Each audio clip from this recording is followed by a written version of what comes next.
You know, I'm watching what's going on in DC with very keen attention with the moving in of National Guard troops from really around the country, from several states, to undertake domestic policing activities in a city where actually the crime rate has gone down. The crime rate has not gone up, but the president has lied about the premise for which might justify the movement of National Guard troops into DC.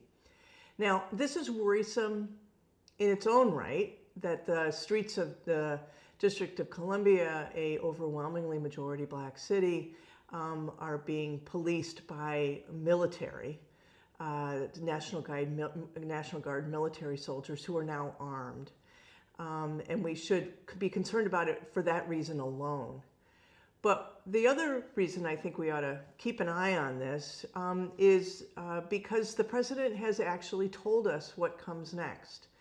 In an executive order that he issued in April, he instructed the Secretary of Defense and the Attorney General, Pam Bondi, to start mobilizing domestic military National Guard officers from a range of states into cities across the country to undertake what are activities that violate a law called the Posse Comitatus Act, which says that U.S. military cannot undertake domestic policing activities on U.S. soil. Now, what he's done in D.C. Is, because of the unique nature of D.C., that the National Guard, because it's not a state, reports directly to the president, who acts sort of as the governor of D.C. in the same way that the National Guard, let's say in California, reports to Gavin Newsom.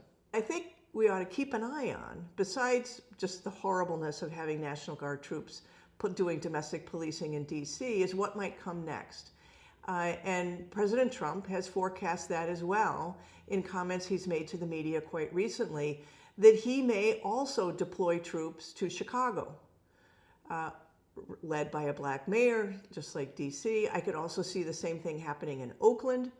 And so these troops are being moved into Democratic states with Democratic governors, black mayors, over their objections, as a way to both prepare us, I think, for what may be the nationalization of a kind of military presence across the country, to get us more accustomed to this. We've seen this over and over, that there's shock at first, and then we're all like, oh, I guess that's happening now. And the Trump administration has played that legal and political game quite effectively in the few months that they've been in office. But I'm also concerned that there may be explosive political announcements from this administration that might otherwise garner mass mobilization of protests on the streets, and they will have the National Guard armed military soldiers in cities like Chicago, New York, D.C., Oakland, Minneapolis, San Francisco for that matter, where those protests will be quelled. This is very concerning. It certainly is illegal, or it's in a very gray area that's never really been tested. And it's normally political constraints that stop presidents from doing this kind of thing. But there are no political guardrails for this president.